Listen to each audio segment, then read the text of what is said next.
여러분 안녕하십니까? 정성산 TV를 아껴주시는 대한민국 국민 여러분, 해외 동포 여러분 반갑습니다. 그리고 후원해주시는 모든 분들께 진심으로 감사드리며 광고를 봐주셔서 고맙습니다. 좋아요, 구독, 알림을 가열차게 눌러주시길 바라면서 오늘 북한 또 14억 달러를 물어내라는 미국의 배상 판결이 나왔다는 소식을 전해드리겠습니다.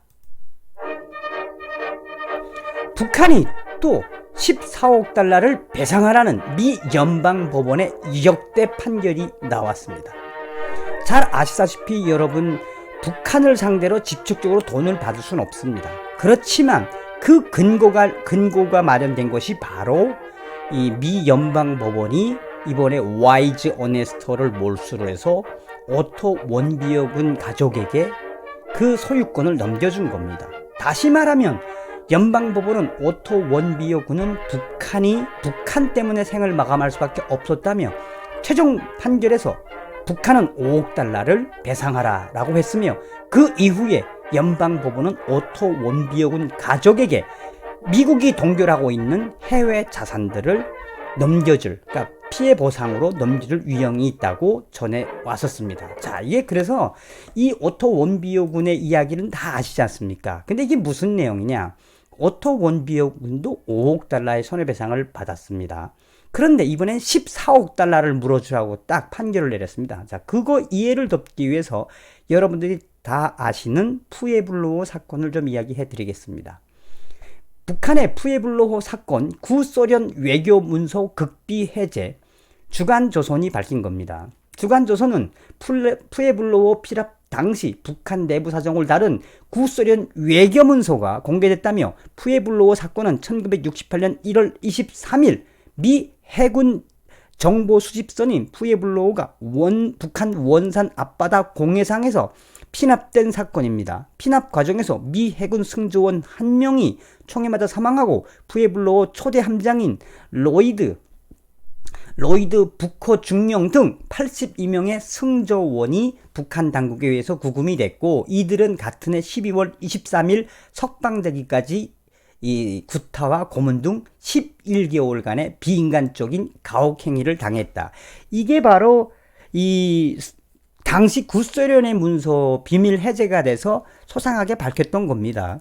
그래서 주간조선이 당시에 소련이 개입이 돼서 이 푸에블로호 승조원들이 어떤 취조 과정을 받았으며 어떤 가혹 행위를 당했으며, 나아가서 이 푸에블로호 미군 선원들이 받은 인간 이하의, 정말 뭐 말하면 뭐 하겠습니까? 이것을 이제 이 소상하게 그 주간조선이 밝혔습니다. 당시에 따르면 푸에블로호 승조원들은 뒤로 손이 묶인 채 눈가리기를 쓰고 푸에블로호에서 하선했으며, 나아가서는 북한의 그 무차별한 폭력과 나아가서는 이 참아내기 힘든 고문을 받았다라고 주간조선이 구소련의 외교문서를 통해서 이 보도를 했으며, 당시 푸에블로호 승조원들도 그 이후에 미국에 돌아간 이후에 북한에서 받은 가혹 행위에 대한 증언들을 했습니다. 자, 그러면 그 50년이 넘은 벌써 이 사건을 왜 이 푸에블로호 승조원들은 가만히 있었느냐? 이게 정확하게 푸에블로호 승조원들에 대한 피해 보상 소를 제기한 거는 아이러니하게도 2008년도입니다. 왜냐하면 2008년 전에는 이 미국 법에 그 나라에 가서 학대를 받은 거에 대한 정확한 그 피해 보상 제도가 없었습니다. 그런데 2008년도에 다시 한번 북한을 테러 지원국으로 지정을 했으며, 미 국무부와 연방법원은 이 적대국, 그러니까 한마디로 이제 대테러 지원국, 그 다음에 이제 적대국이라고 본 거죠, 북한을. 그 적대국에서 피해를 받거나 피해를 본 사업가나 개인과 기관 또 기업들에게 피해 보상을 해주는 제도를 만들어 놨습니다. 그것 때문에 2008년도에 이 푸에블로호 승조원들이 소를 제기했고, 그게 굉장히 시간이 오래 걸렸습니다.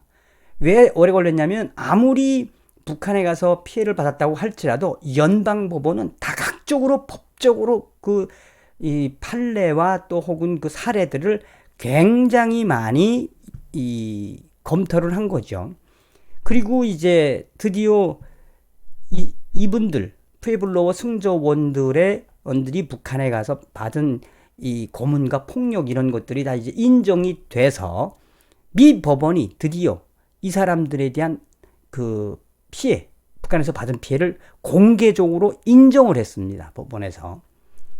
연방 DC 법원이 1960년 북한에 납북됐다 풀려난 푸에블로어 승조원들이 북한 정권을 상대로 제기한 소송 원고 승소 판결을 내렸었습니다. 그때가 이제 이 10월 31일이에요. 10월 31일 날 요거 뮤게소리 방송이 보도했는데, 그런데 또 마침 오늘 그 소식의 연장선상에서 사실상 승소한 판결이 내려진 푸에블로어 소송이라는 내용으로 이 미국의 소리 방송이 밝혔습니다. 11월 1일 미국의 소리 방송은 사실상 승소 판결 내려진 푸에블로어 소송이라는 기사에서 미 법원이 푸에블로어 승조원과 가족들이 북한을 상대로 제기한 소송에서 북한에게 책임이 있다는 사실상 인정을 한 겁니다. 북한 선박 와이즈 어네스트호에 대한 몰수 판결을 내린 지 불과 열흘 만에 푸에블로어 승조원들에 대한 최종 판결, 즉 이 최종 판결에 대한 마지막 남은 판결문은 나오진 않았지만 이미 푸에블로어 승조원들이 그동안 2008년부터 지금까지의 소송에서 사실상 미 연방법원은 북한으로부터 받은 학대가 맞다. 그래서 북한으로부터 손해배상을 받아내야 된다라는 내용으로 판결을 해준 겁니다. 굉장히 오랜 시간을 거쳐서 미 연방법원이 소상하게 들여다봤다는 증거일 수도 있으며, 나아가서는 워낙 그 소를 제기한 사람들이 미 승조원, 푸에블로어 승조원 이 82명 외에도 그의 가족, 그 다음에 상속인들까지 포함해서 약 170명이 소송을 제기한 거기 때문에 굉장히 오랜 시간에 거쳐서 이제 연방법원이 이제 승소 판결을 내린 거죠. 여기서 중요한 건, 그러면 그 승소 판결을 내렸는데 그 금액이 얼마냐? 이게 굉장히 중요합니다. 이 배상금 규모도 굉장히 큰 관심거리라며 미국의 소리 방송은 2008년과 동일한 배상금이 책정될 가능성이 높다고 이야기했으며, 2008년 미 연방법원 재판부는 승조원들에게는 1,675만 달러씩, 또 사망한 승조원의 유산 상속인에게는 1,435만 달러, 유족에겐 125만 달러의 배상금을 책정했다며, 이번 소송에서 승조원 46명과 가족 89명, 사망한 승조원의 상속인 36명 등 171명이 참여했는데, 2008년에 내려진 배상 판결을 적용할 경우 총 배상 액수는 13억 9,835만 달러. 그러니까 14억 달러 되는 돈을 북한에서 피해 보상해라 라고 판결을 사실상 냈다고 미국의 소리 방송이 전했습니다. 오토 온비오 가족이 받은 거는 이제 5억 달러라고 제가 서두에 이야기를 했고, 자, 물론 북한이 배상금을 직접 지불하는 일은 없겠지만 해외에 북한 자산을 압류하는 건 충분히 가능한 일이라며, 북한 입장에선 이런 일을 방지하기 위해서라도 법적 대응을 할 필요가 있다는 게 미 전문가들의 지적이지만, 이미 미 검찰이 북한 선박 와이즈 어네스트호에 대한 몰수 소송을 제기하고 승소 판결을 받은 사례가 있기 때문에 이제는 북한이 어떤 방법을 해도 이걸 뒤집을 수 없다. 그러니까 사실상 14억 달러를 북한이 개헌돼야 된다라는 이야기입니다. 자, 비록 오래된 이야기지만 1968년 1월 23일 꽃다운 청춘들의 미군 장병 82명이 북한으로부터 받은 가혹 행위는 이루 말할 수 없습니다.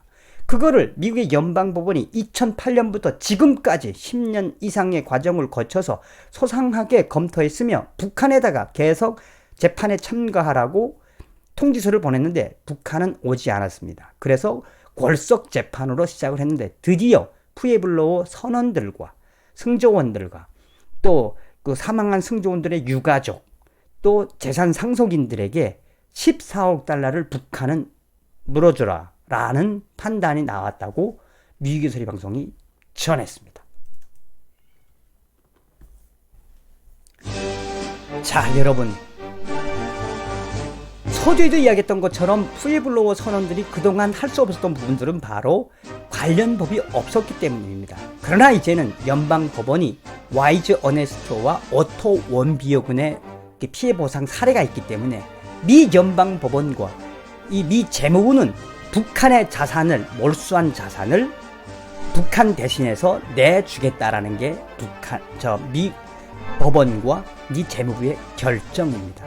김정은의 재산이 점점점 이 푸에블로 선원들과 오토 원비어 이런 분들에 의해서 김정은의 재산이 점점점 줄어들고 있는 추세입니다. 여러분, 다음 시간에 뵙겠습니다. 감사합니다. 멸공.